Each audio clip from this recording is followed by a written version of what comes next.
Hello and welcome to another episode of the Revenue Revolution podcast brought to you by Joint Flows. Today, we have the privilege of being joined by the man, the legend himself, Tom Castley. Welcome to the show. How are you? I'm very good, thank you. A legend, maybe not a legend. I think if you ask 100 people within our community, they'd probably, at least 98 of them would say you're a legend. Oh, bless them. Yeah, I've done There a you go. good job in marketing. Yeah. But welcome to the show. We always like to start off with a brief introduction. Most people probably do know you, but just in case they don't, who is Tom Castley and how have you got to where you've got to? Oh wow. Been in sales forever. Started selling SaaS before it was called SaaS. Um, Made a bit of a career bringing American software companies over to Europe. Actually, I worked with Mick at one of those. And I'm currently 2 years into a gig with a company called Sedna that nobody will have heard of. Um, Effectively, we provide the email and communication infrastructure for the maritime industry. So nothing happens in shipping until somebody sends or receives an email. We process billions of them a year on behalf of companies, some of which you will have heard of, like the big ones like Exxon, Chevron, BP, but somebody like Oldendorf, one of the biggest ship owning and operator companies in the world, and pretty much everything that's behind either of you will have been on a ship at some point.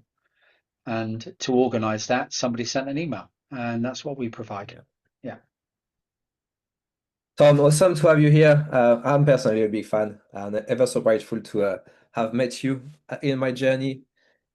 We speak about revenue execution, sales becoming more complex, sales reps turning into project managers, and the conversation is really about how do you put this at scale, essentially, when it's still very much about the art rather than the science to selling. And obviously prepping for the call, we had a few topics we went through and covered. But maybe just to get started, what's your take on the evolution of sales, its level of complexity, and all the buyer-led stuff we hear about, which can become a little bit complex to get hold of?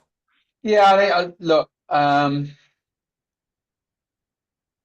technology sales in particular, I'm sure there's different people do have different problems. I look at tech companies or people who are buying anything in one of three categories. And actually, it was Sequoia that did this research a little while ago. They called it, I forget what it is. I'll share it with you afterwards, Mick, if I can find it, and maybe you can put it out with the podcast. But they talked about three archetypes. You've got the kind of the world on fire type solutions. So think, Y2K solutions were good, when we were going through year 2K, or if there's something to do with compliance or cyber security or something, people just buy it because they have to, and it's like a fire sale to get it done. Yeah. Those companies grow really quickly, but they can also fade really quickly as well.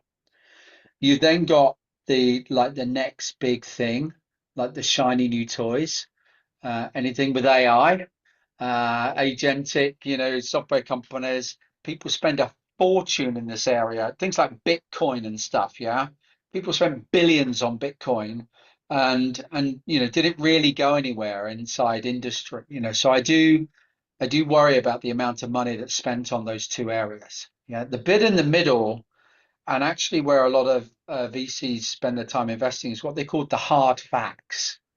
This is people who are solving problems that people have either given up on, are not aware of, have put in the too difficult to do tray, or have just accepted that it's just, well, that's how life is. Yeah. And what I like about joint flows, and I've typically worked in hard fact companies, they tend to be quite evangelical. They're sales led motions because you have to remind people of the problems that they're in. Um, but the post decision, but I always say you have to get a decision before you can do a deal.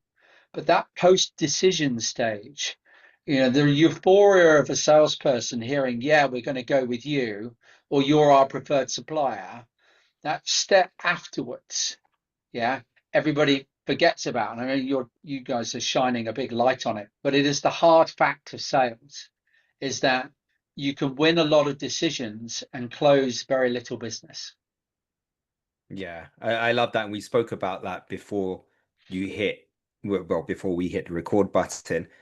Speak to that a little bit, give it a little bit more clarity, because I understand what it means because we've spoken about it, Yeah. but elaborate a little bit. What's the difference there? Yeah. So I'm always trying to divide problems down to small enough chunks that I can understand it. And then I guess it makes me look clever, I guess. But somebody will say to me, "Oh well, our win rates, like 25%." I'm like, "Brilliant." So you speak to 100 companies and you win 25 of them, and they'll go, "Oh no, no, no, no, no, no. We win 25% of the dollars." Oh, and you start digging into it. So is it logo win rate or is it revenue win rate? Which one is it? So that's the first division I found. Then the second one I got to was I said, right, so help me out. When you go through the sales execution model, which Mick and I spent a lot of time with outreach, how many calls do you make to how many meetings, to how many opportunities you open, blah, blah, blah. I then suddenly realized for me, I needed to change the definition of win rate. So my definition, and this is logo or revenue, you should do it for both, is let's say I speak to 100 companies. The wins are how many of those 100 companies decide to do something. Doesn't necessarily have to be with us. And it might not even be, the old people, process, technology. Yeah. So you've ran a process that has inspired them to get rid of the status quo and to make a change. And change is tough. So people don't do that lightly. Right. So let's say you get 40% of people to make a change. So now we've got 40 people in play. By the way, those 40 organizations are kind of like the people should be using joint flows for, because now we've gone past the emotional and we're in the rational stage. Now, many organizations may well take, because of procurement or decisions, one or two organizations into that close process. But you need to look and say, well, how many of those do we close? So if you're only closing 50% of those, in old terminology, I have a 20% win rate. I got 40% to make a change, and 50% of the ones that made a change changed to us. Now, just by dividing those two down, as a sales leader, you can find out, have I got a challenge with inspiring change, or have I got a challenge with inspiring change to us? And what I tend to find is when somebody's decided to make a change, that's an affirmative decision. That's the only yes you will ever hear. Right? Yes, we're going to make a change. Then what they do is they say no to all of the change agents apart from the one that they contract with. And so in that kind of post-decision process, you need to avoid a no. Yeah. Yeah. So if we take one step back and we think about the emotional decision itself, Yeah. because that's the first part. If you get across that hurdle, Yeah. now Yeah. you're into a process, right? How can you influence that? What's the best ways of going about influencing this? Yeah. So oh, by the way, just before we move on to that, so I tend to Yeah. find in the businesses that I've worked with, um, that they're on one end of that win close spectrum or the other. They're either, we get 12% win rate and then like 99% close rate, and they think we're great, we never lose. I'm like, right, good. You're losing 88 times just earlier on in the process, yeah. Or they go like, yeah, we get 80% of people we win, and then we've got 15% close rate. And I'm like, Stu, you are literally the business development arm for your competitors. And they're spending no money on marketing because you're doing it all for them. You've got to work out how to differentiate. Yeah. It's Yeah. very rarely is it in the middle. It's one extreme or the other. Yeah. So yeah. So anyway, how do you how do you, in a world where there's an abundance of information, in a world where um, the collateral and the material that salespeople are providing is so compelling that for the uneducated, it's very difficult to choose. They basically believe whatever any salesperson tells them because it's so good. In a world where communities are telling you that, you know, solution X or solution Y is a good thing, and then the noise of, you know, 28,000 different vendors sell into sales and marketing, you know, the idea of getting them to emotionally say yes to whatever the initiative you're talking to, in my opinion, is no longer possible through just traditional discovery like this over a Zoom call and just asking them questions. And I always love a medical analogy. You know, if I'm going to a heart surgeon and let's say I'm getting a little bit out of breath, you know, I'm feeling some palpitations in my chest, I'm going to go and see a heart surgeon. That heart surgeon's going to ask me a few questions and probably get a sense of what's going on. And the heart surgeon's then going to say to me, right, we're going to have to bring you in. We're going to crack your chest open from chin to gusset. It's going to be a 6-hour operation. And, you know, it's going to take you 4 or 5 months to recover. You're good to go. We can book you in tomorrow. I'll be like, whoa, whoa, whoa, hang on a minute. That's a big change. That's scary.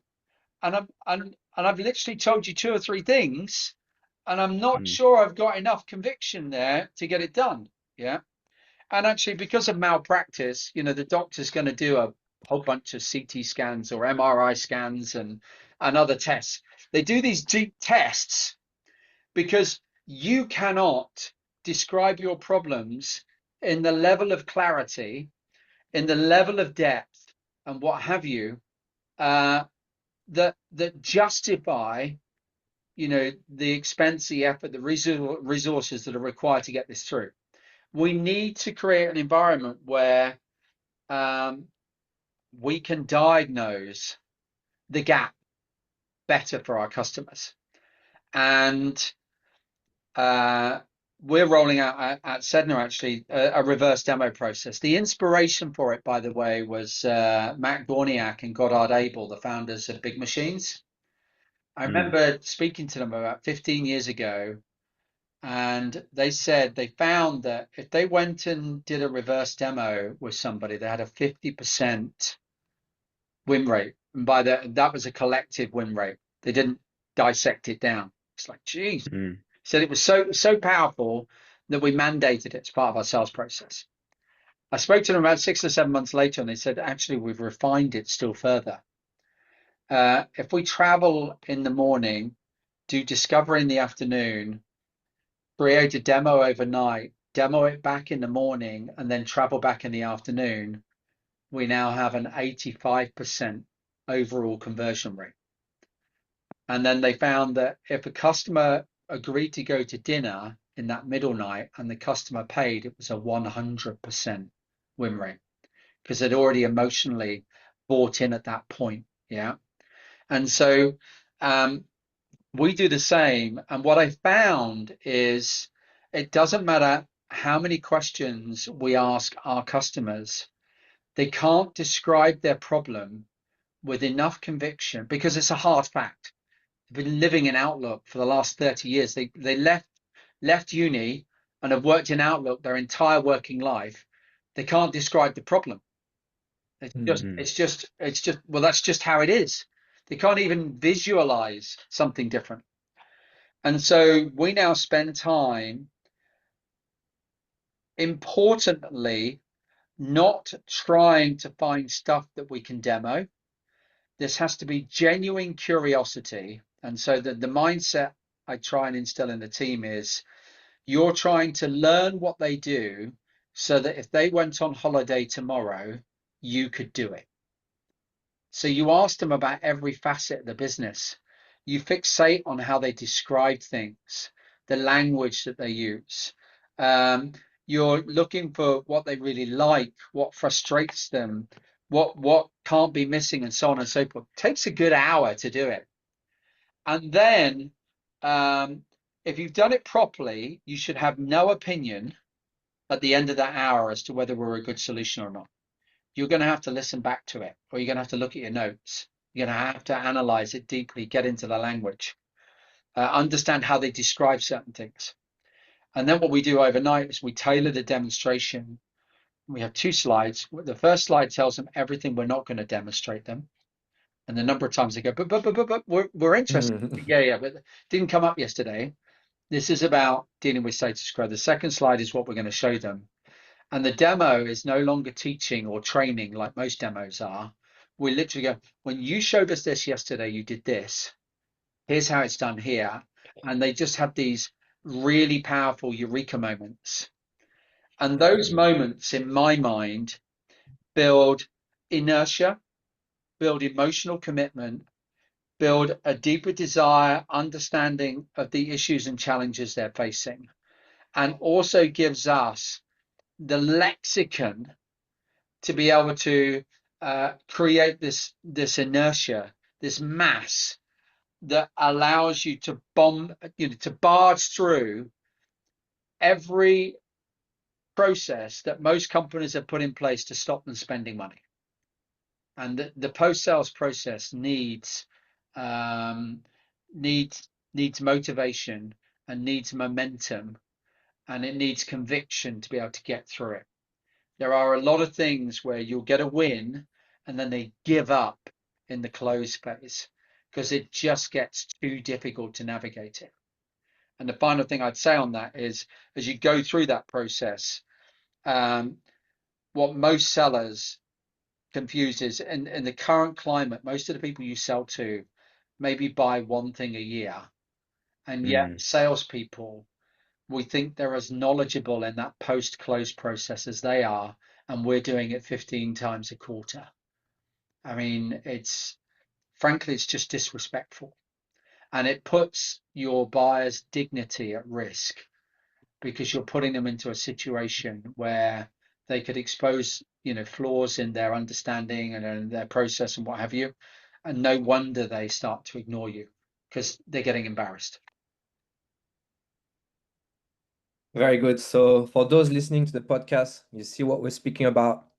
Take a pause, listen to it, take some notes. That's going to change your life, probably for the better. So Tom, we spoke about having the wrong insights to start with, win rates versus close rates, first making the initiative happen, and then actually being the vehicle for that initiative to happen. We spoke about reverse demos, which is about almost demoing the problem first to then demo the solution, illustrating the problem. Is that a fair? Yeah, it's effectively, obviously there's a broad audience of people who are going to read your podcast. And in my scenario, we sell an application, a piece of software. What we get them to do is we get them to demonstrate how they currently do their job with the software that they've already got. And that unanimously highlights significant flaws that we can then attach emotional value to build that momentum to get the only yes you ever get in sales, which is yes, I'm going to change. You never get a yes, I'm going to change to you. Yeah. And so, if it's professional services, it's something else you're selling. Ultimately, you're trying to get them to show you what they currently do. Stephen Covey once said, "Seek first to understand before you can be understood." And I think in this Zoom world, discovery for some reason has been ring fenced to a 30-minute initial conversation. And I don't know about you, I'm not willing to spend a couple of $100,000 on somebody who's asked me questions for 30 seconds or 30 minutes. Probably 10 minutes telling me about the company. And it's just not, it's not how it's done. You've got to get an innate understanding of their business. Yeah, I love this approach, Tom, especially the way that you've articulated it. My question to you is it might be a simple answer, but is it difficult to convince your prospect to go this way around? Because the reason here's 2 things. It's not difficult to convince them if you have the mindset that you are unwilling to work with anybody who won't do it. Mm. So I have a salesperson in my business, one of the biggest prospects in their entire territory won't engage in a reverse demo process. And they've told them no. Come back when you're ready. I'm not willing to basically show up and throw up, put 1,000 features on the table, see if any of them, inspire you to make a change, Mm. because it's just a waste of my effort. Yeah. And I love that. Yeah. That goes to my core on some of the Sandler stuff. Your time is infinitely valuable. You must never give it away. The second Yeah. thing is, you do have to position it. And our positioning is, hey, look, one of the worst things that can happen in this process is we're going to invite you and your colleagues to an hour-long meeting. At the end of it, they're all going to say to you, well, that was a waste of time because you never saw anything. And in actual fact, something like us, it's probably going to have to be 2.5 hours because there's just so much capability.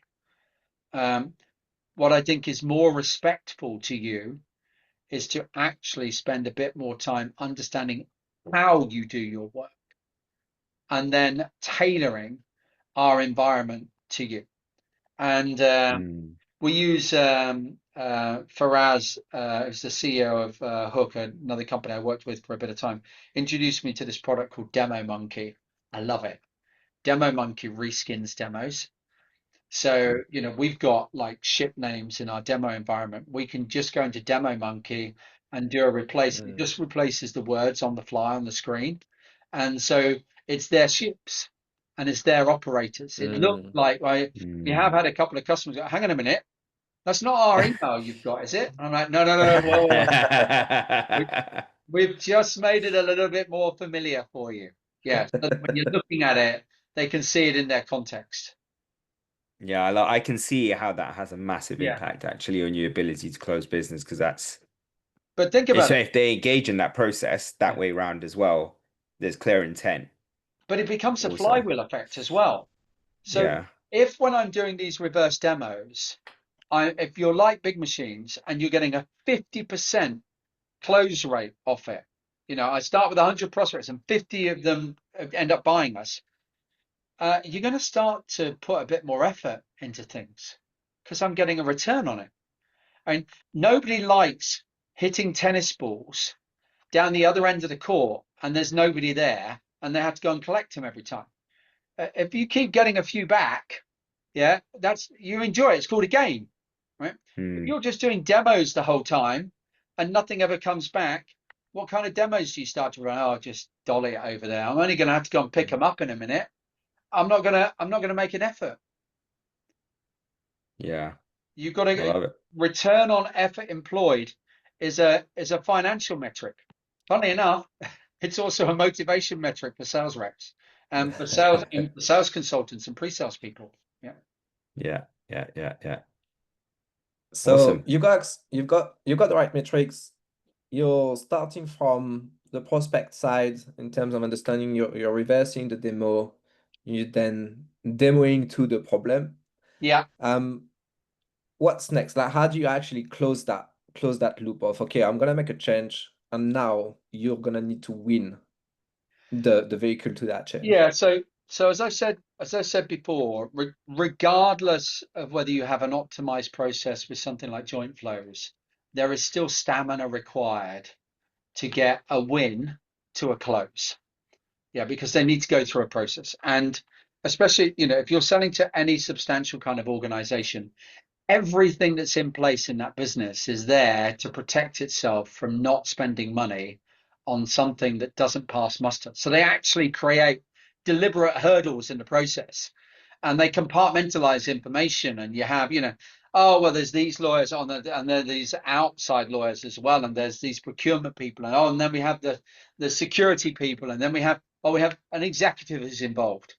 Um, I would suggest where possible, you get as many of those people as part of the emotional process.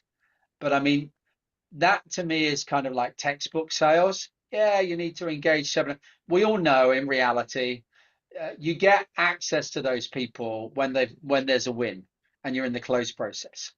So unless you've got mass, momentum, inertia from that emotional part done by the reverse, you're not going to have enough traction to be able to get through the next part of the process. And the next part of the process, in my opinion, is avoiding a no. It's not getting a yes. It's survival of the fittest. And Yeah. one of the ways of getting through there, people say time kills all deals. Well, guess where most of the time is? And most of the time, inevitably, sits in that post-sales process. I know people will tell you that, oh, well, our sales cycles take 9 or 10 months. If they actually opened the opportunity at the point at which the buyer was engaging, the emotional stage takes no longer than 6 weeks. It's then the rational stage, could be an RFP, because remember the emotional stage, I am changing. Now we're in an RFP process for a year. If you wrote the RFP, you've got the win, and it's now about managing that process. So, being clear about what that looks like, executing flawlessly on it, making sure that you parallel process where you can, being clear with the customer. If I'm going through the desert and I can't see the finishing line, lots of people give up. Tell them you've only got 6 kilometers to go. I'm going to make the last push. Nobody's ever thinking about, what's left. What are the next steps in the process? And so sometimes the no is actually just silence. They give up. Yeah. Yeah.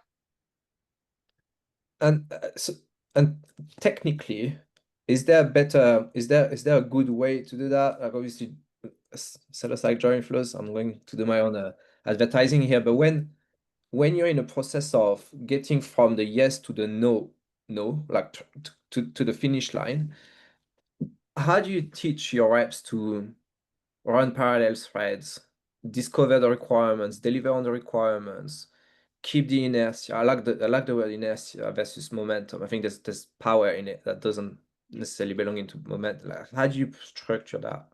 Yeah. So I'm